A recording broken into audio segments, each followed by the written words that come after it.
প্রিয় অষ্টম শ্রেণীর শিক্ষার্থীরা, সব পড়াশোনা করি জেলার পক্ষ থেকে তোমাদেরকে অনেক অনেক অভিনন্দন। আমরা আজকে তোমাদের গণিতের তথ্য বুঝে সিদ্ধান্ত নিয়ে অধ্যায়ের 222 পৃষ্ঠার যে অনুমিত গড় পদ্ধতি, এটা তিনটা নাম আছে: সংক্ষিপ্ত পদ্ধতি বা বিচ্যুতি পদ্ধতিতে গড় নির্ণয়, এই বিষয়টা নিয়ে আলোচনা করব।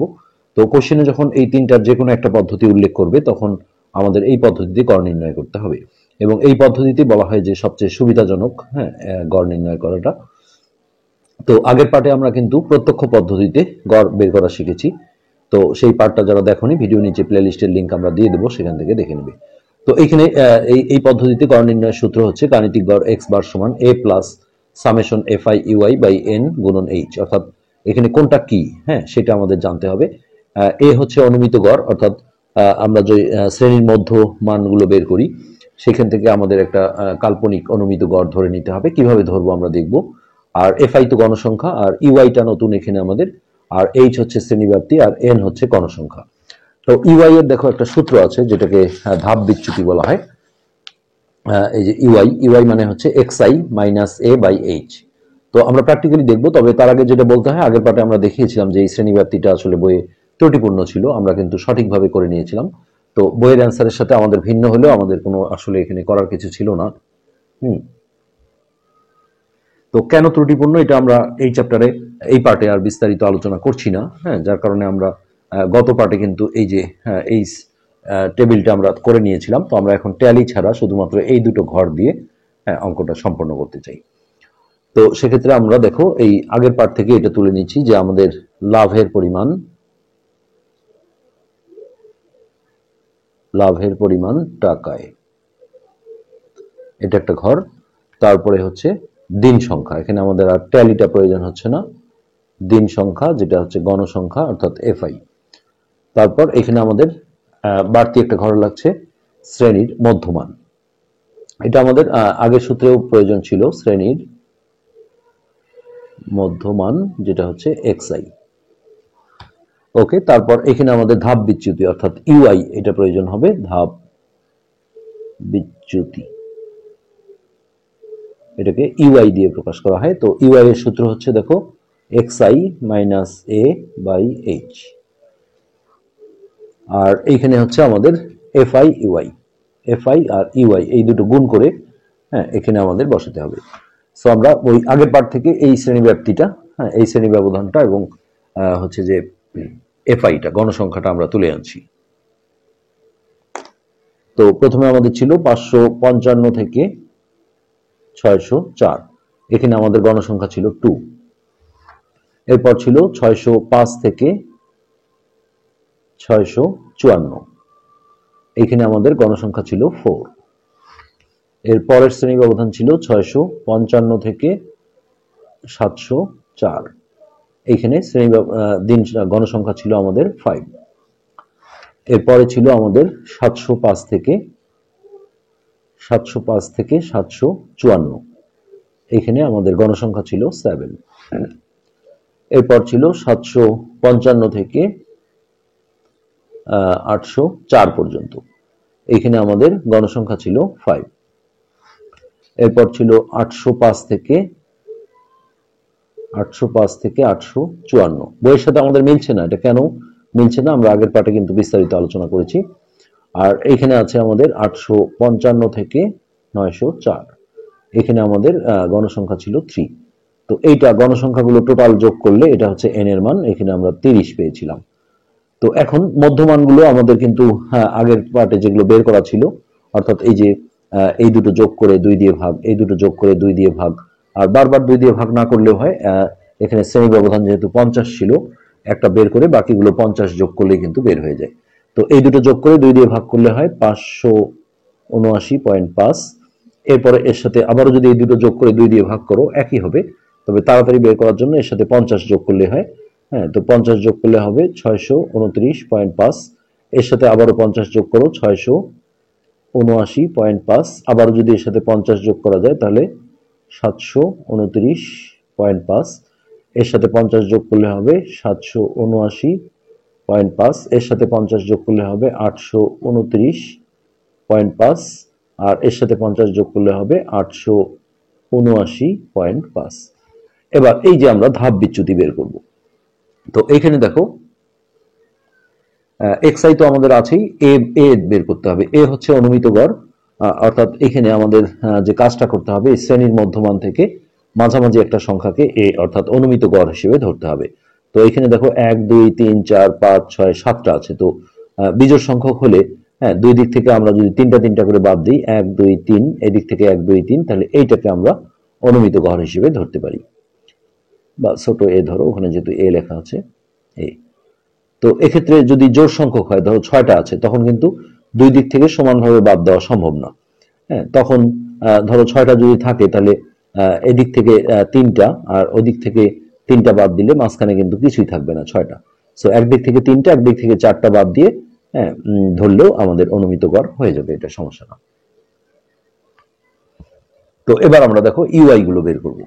তো কিভাবে বের করব? এখানে আমাদের শ্রেণী ব্যবধান বা শ্রেণী ব্যাপ্তি এইচ এর মান ছিল 50। তো আমরা সেইভাবে দেখো এই সূত্রটার সাহায্যে ইউআই গুলো বের করে নেব। তো ইউআই বের করতে গেলে xi minus a by h, অর্থাৎ xi হচ্ছে এটা, সো 579.5 মাইনাস a এর মান হচ্ছে আমাদের এটা 729.5 ইকুয়াল দিয়ে ভাগ হচ্ছে আমাদের h এর মান হচ্ছে আমাদের 50, তাহলে -3। তো এরপরে যেটা হবে সেটা হবে xi হচ্ছে এটা 629.5 মাইনাস এর মান হচ্ছে আমাদের 729.5 ইকুয়াল ভাগ হচ্ছে 50, সরি। তো 629.5 বিয়োগ এর মান হচ্ছে 729.5 ইকুয়াল ভাগ হচ্ছে 50, তাহলে দেখো -2। তারপরে আমাদের এটা আসলে বের করতে হয় না বারবার, আমরা পরে টিপসটা দেব। xi মাইনাস a, xi হচ্ছে আমাদের 679.5 মাইনাস এর মান হচ্ছে এটা 729.5 ইকুয়াল ভাগ হচ্ছে 50, এটা ভুল হয়েছে, 679.5 মাইনাস এর মান হচ্ছে 729.5 ইকুয়াল ভাগ 50, অর্থাৎ -1।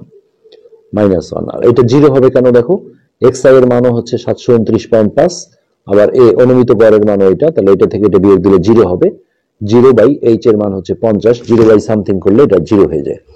হ্যাঁ, এরপরে আমরা দেখো এটা হচ্ছে আমাদের xi এর মান, অর্থাৎ 779.5 মাইনাস এর মান হচ্ছে এটা 729.5 ইকুয়াল, তারপর ভাগ হচ্ছে 50, তো এটা হবে 1। হ্যাঁ, এরপরে হচ্ছে আমাদের xi হচ্ছে এটা, সরি, xi হচ্ছে 829.5 মাইনাস এর মান হচ্ছে 729.5 ইকুয়াল ভাগ হচ্ছে 50, তাহলে এটা 2, আর এটা 3 আসবে অটোমেটিক। কিভাবে আসবে আমরা পরে বলছি। তো xi হচ্ছে আমাদের এখন 879.5 মাইনাস এর মান হচ্ছে 729.5 ইকুয়াল ভাগ হচ্ছে 50, তো এটা হচ্ছে 3। তো এই ইউআই এর ক্ষেত্রে আমরা একটা বলবো যে অনুমিত গড়টা তোমরা যে শ্রেণীতে ধরবে, হ্যাঁ, যে মধ্যমানটা ধরবে তার এগেইনস্টের মানে তার পাশের ইউআইটা 0 হবে সবসময়, আর উপরের দিকে -1 -2 -3 -4, আর নিচের দিকে +1 +2 +3 +4 এইভাবে যাবে। তো একে এটা জানা থাকলে তোমরা দ্রুত বের করতে পারবে। এখন আমরা এফআই আর ইউআই, অর্থাৎ এই যে এফআই হ্যাঁ আর ইউআই, এই দুটো গুণ করে করে এখানে আনবো। তো এটা গুণ করলে হচ্ছে প্লাস মাইনাসে -6, এই দুটো গুণ করলে -4 দুগুণে 8, তো এই দুটো গুণ করলে -5, তারপর এই দুটো গুণ করলে 7 0 0, এই দুটো গুণ করলে 5 × 5, এই দুটো গুণ করলে 4 দুগুণে 8, তারপর এই দুটো গুণ করলে 3 × 9। এবার এইটার আমরা যোগফল বের করবো, অর্থাৎ সামেশন এফআই ইউআই। তো এই প্লাসগুলো আগে যোগ করে নিতে হবে। একদিকে 17, 17 আর 5 18, 19 20 21 22, অর্থাৎ +22, আর মাইনাস গুলো একই চিহ্নগুলো যোগ করতে হয়, অর্থাৎ 8 6 14, 14 আর 5 15 16 17 18 19, অর্থাৎ -19। তো এই +22 থেকে আমরা যদি -19 এটা বিয়োগ করি 20 21 22, অর্থাৎ +3 আসছে, +3। তো এখন দেখো আমাদের এই পদ্ধতির যে সূত্রটা গাণিতিক গড়ের, হ্যাঁ, সেই সূত্রটা আমরা লিখে এখন গড়টা বের করব। তো এখন আমরা বলবো গাণিতিক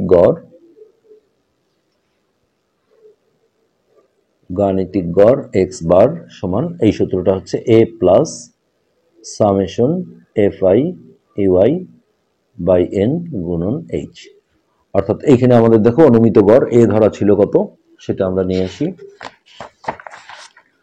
এ ছিল আমাদের 729.5, তাহলে 729.5 প্লাস এইটার যোগফল যেটা সেটা ছিল আমাদের কত 3।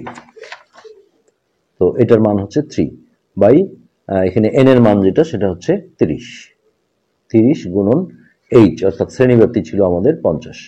তো এটা আমরা যদি ক্যালকুলেশন করি তাহলে কিন্তু আমরা অ্যান্সার পেয়ে যাব। অর্থাৎ এই জায়গাটা আমরা আগে ক্যালকুলেশন করি, যোগের কাজটা পরে করতে হবে। অর্থাৎ 729.5 যোগ, তো চাইলে কাটাকাটিও করতে পারো, অথবা 3 গুণন 50 ভাগ 30 এটা করে নিলেও হবে।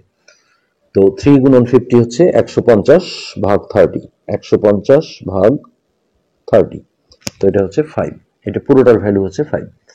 তো এখন এটার সাথে আমরা 5 যোগ করলে হচ্ছে 29, 30, 31, 32, 33, 34, তাহলে 734.5।